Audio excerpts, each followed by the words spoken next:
They investigate his killing in Bolivia in 2009.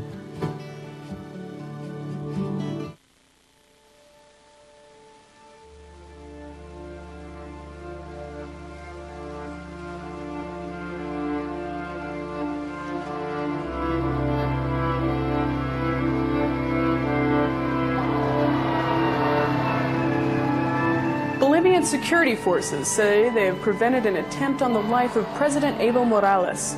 3 alleged attackers were reported to have been shot dead by police at a hotel in the city of Santa Cruz, and 2 people were arrested during the incident. Details of what happened on Thursday are still hazy. An elite police squad were involved in a half-hour shootout at a hotel where the 3 men were killed and 2 other men arrested. How or why was 24-year-old Michael Dwyer one of 3 people killed in a hotel room gun battle in the city of Santa Cruz in mysterious circumstances?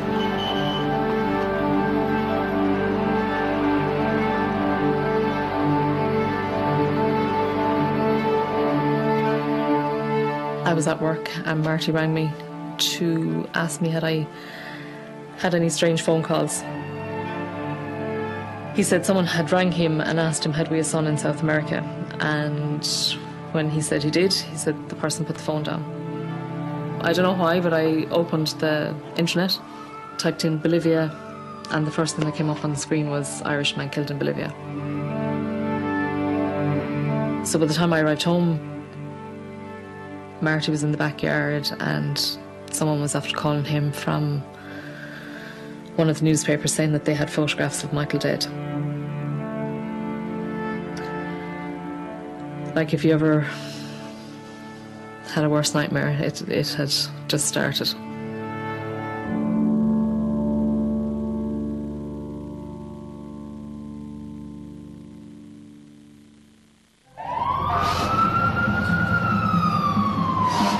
In the last hour, it's been confirmed that an Irishman was one of 3 people shot dead in Bolivia. 24-year-old Michael Dwyer from Ballinderry in County Tipperary was killed in what Bolivian authorities say was a foiled assassination attempt on President Evo Morales. A grieving family in Tipperary tonight and many unanswered questions thousands of miles away in Bolivia, South America. Bolivia's president, Evo Morales, speaking at the Americas Summit in Trinidad, said he wanted to know who contracted the foreigners. Nothing that was being said at the time made any sense. Nothing. El organigrama que tenemos acá al frente. Manifestar en principio de que se trata efectivamente de una célula terrorista. La célula terrorista estaba conformada por Jorge Eduardo Rosa Flores, alias Chico. Asimismo estaba conformada por el señor Mario Tádica Astorca, Arpad Magierosi, alias Carlos, Elot Tuazo, alias Alf, Michael Martin Dwyer, alias Mike, ciudadano irlandés, y 2 personas identificadas como Daniel Gaspar, ciudadano... It was absolutely... I can't describe the way it felt in those few days. I mean, your chest is tight, you don't know what to say, how to feel, and this was so wrong. And I mean, we could see it was wrong from, the first day. This was all wrong.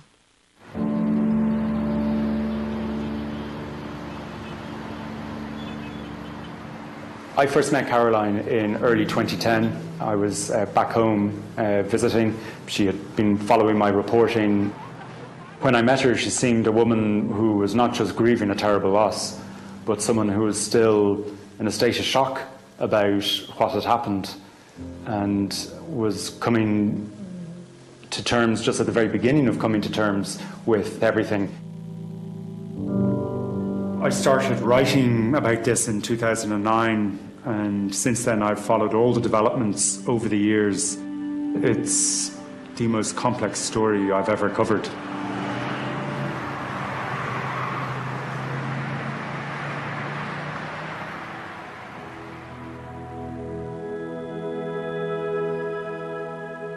He was always a real happy little kid, growing up, and obviously there was 3 very close in age, Michael, Aisling and Ciara. Emmett came when Michael was about 10.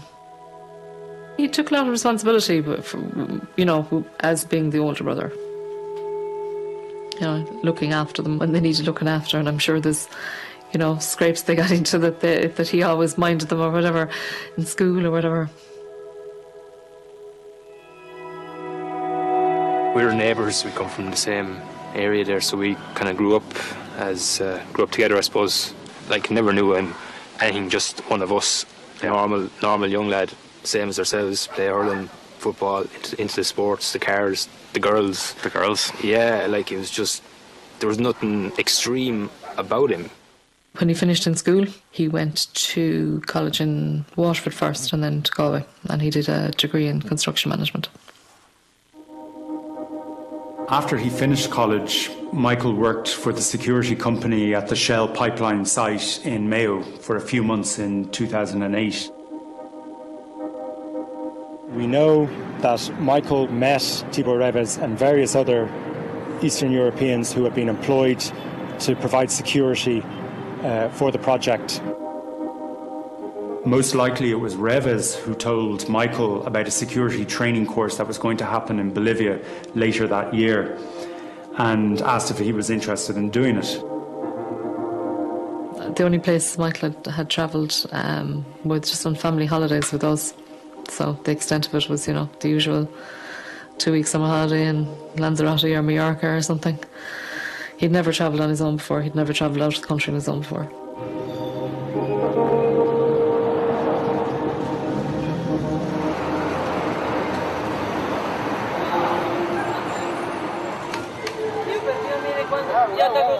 He talked about going, and I asked him what he was going to do, and he told me about the training course, and it was a close protection course, which is, I suppose, another word for a bodyguard course. When he mentioned Bolivia, I just asked him, was it safe out there? And he said it was, so I didn't know much about Bolivia, and I didn't think twice about it, and I said, okay, fine. And after kind of looking into it, I helped him book his tickets. I sat down at the kitchen table with him and I helped him book his tickets.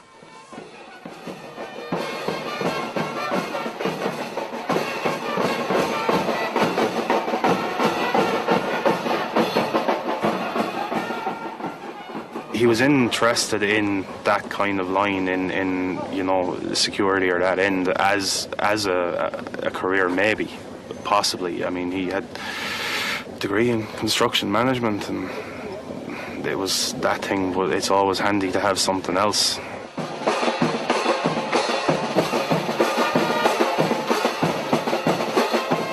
I mean, I spoke to him every couple of days on Facebook, sometimes on Skype, and he was having a great time. I mean, he met a girl out there. There's pictures of him enjoying life. That's why he went for the adventure. That's why he's like. He's just full of go and adventure, and he was just out for a good time and just to live, like, and experience something different, a different country.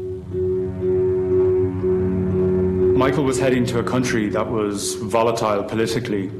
Evo Morales, the first indigenous president, was openly socialist and extremely unpopular in Santa Cruz.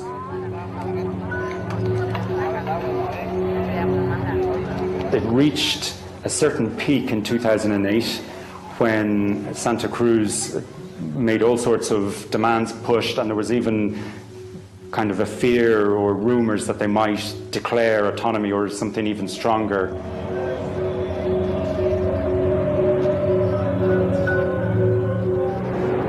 Michael was a young adult. His parents weren't tracking him with a monitor. However, he did stay in touch with his parents. He was very upfront to say that the security course that he went out to undertake in Bolivia wasn't happening. He was wondering why it wasn't happening, and he was kind of getting sick of the delays, and he was just going to come home very soon. We also know that he related to his family that he got a job acting as security for some guy who, I think the words he used, had more money than sense, because he was just sitting around and he wasn't sure of why he was being paid to do something which to him seemed like nothing. The man Michael started working for was called Eduardo Rosa Flores. Nobody knows exactly when they met, but it was probably Tibor Reves who introduced them. Flores presented himself as a businessman who had a number of projects in Bolivia. There was a group of men that seemed to orbit around Rosa Flores. There was Arpad Magarossi, there was Elo Tuazo and Mario Tadic. But what Michael knew about Rosa Flores, what he knew about his background, what he knew about what he was doing in Bolivia is another major question. And we know that people have said that he didn't speak Hungarian, he didn't speak Serbo-Croatian, he didn't speak Spanish. So how much he was aware of what Rosa Flores was talking about when he was with him, that's unclear as well. He told us he was working in security for this guy, and he said he likes to refer to me as his bodyguard, but he said, I'm just doing security. The last time he contacted me was on Mother's Day, which was, I think it was towards the middle of March. And at that stage he'd indicated that he was coming home in the end of April. I think he'd also told Ronan and a few more of his friends that he was coming home towards the end of April. He did come home at the end of April, but not the way we wanted.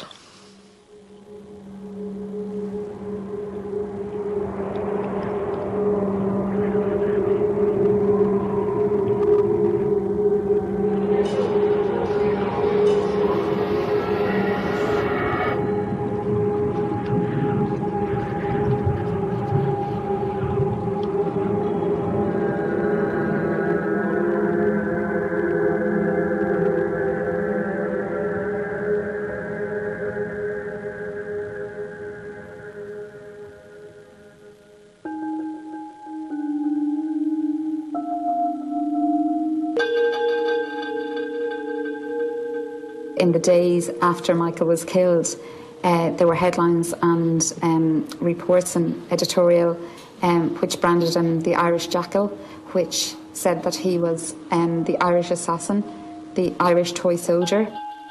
I remember one particular article, talking about the family was claiming that he was a fun-loving son, and really what he was a neo-Nazi.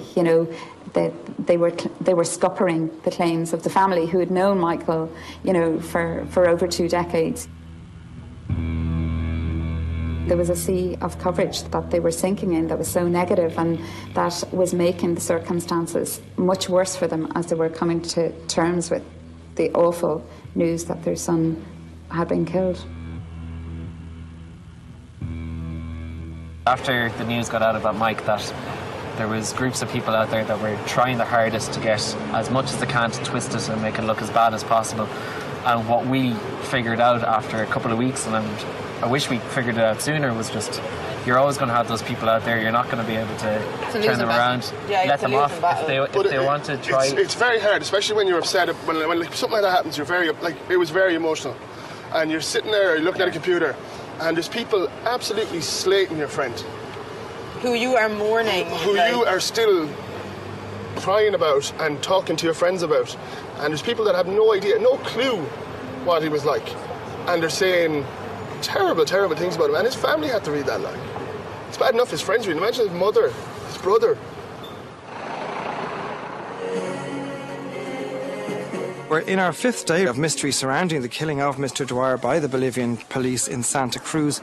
Mike Dwyer has been portrayed from messages that clearly come from the Bolivian authorities. He's been portrayed as a mercenary looking to assassinate the president, killed in a 30-minute gun battle. None of that seems to be substantiated at this point. Well, the situation is very unclear. There aren't many people who can tell us what happened on that night in Hotel Las Americas, but I met the night duty manager who had been in the hotel when the police arrived. He can and has told us that there was no chase through the streets of Santa Cruz, and that the police entered the hotel quietly, silently, took it over, killed the CCTV, cut communications, silently went upstairs, and then he heard a loud explosion followed by gunfire. And so that was a very strange and troubling meeting.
From the photographs, he was lying there on the floor. The marks of the tiles were left on Michael's chest. There's two reasons for our visit. One is this is a personal journey for myself and Aisling on behalf of our family to see where Michael spent the last few days of his life and where he lost his life. And the second part is so we can make a formal complaint to the Bolivian authorities because they've ignored the Irish government's request on our behalf for an independent investigation. And clearly, even walking up that stairs and walking into this room, there was no firefight.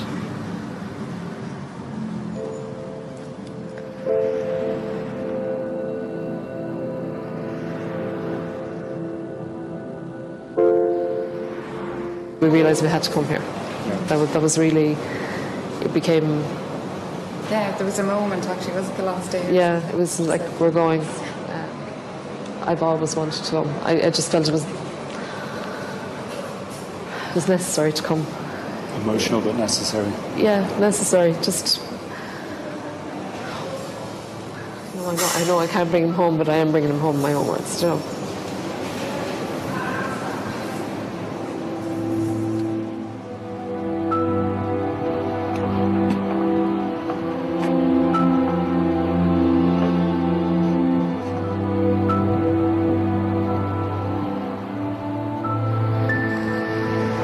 I suppose when anything bad happens, you can go two ways. You can just, curl up, or you can fight it. And my instinct was to fight it.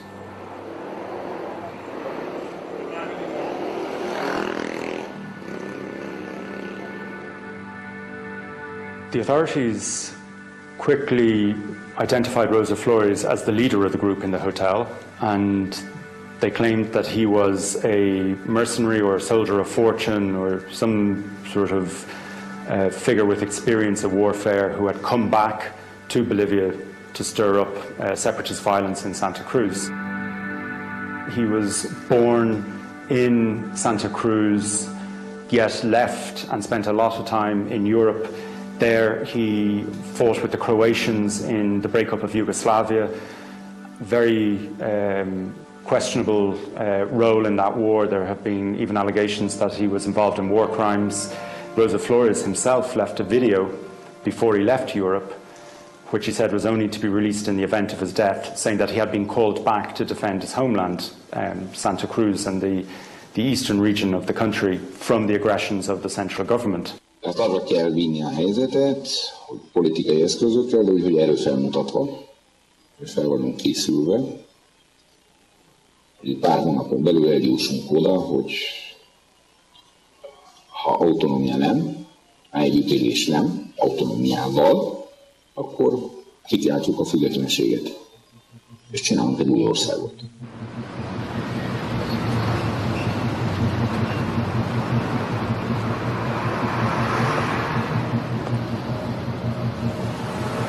We went to visit the courthouse where the trial is going on of Elad Tuasso and Mario Tadic and the other of the 39 accused. We knew we would have access to meet with Elad and Mario at the court, so that's why we decided to attend the trial.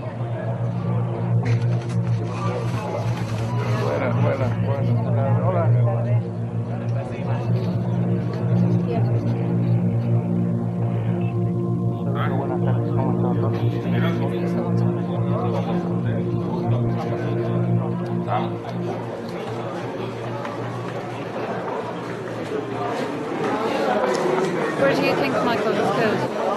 I don't know. I saw alive in the airport, but I don't know they take back alive to the hotel or they kill in the airport, and I see part of my tattoo. He doesn't, and his red boxers. Boxers. And was Mike kneeling or standing? Was Mike kneeling or standing? All we are kneeling there. Michael was kneeling. He was quiet. And I saw him. I saw mine, and I move my head, no? And the police take me out, kick me because they catch. I move my head, no? And somebody take me in the airplane, and in the airplane I heard shot, but I don't know if or what about the shot. On face value, it doesn't make any sense, but it seems there was a lot of confusion the time they took them from the hotel.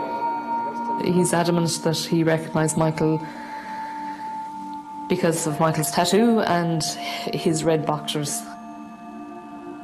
When Elad told me before he said it in court, I really didn't want to believe it.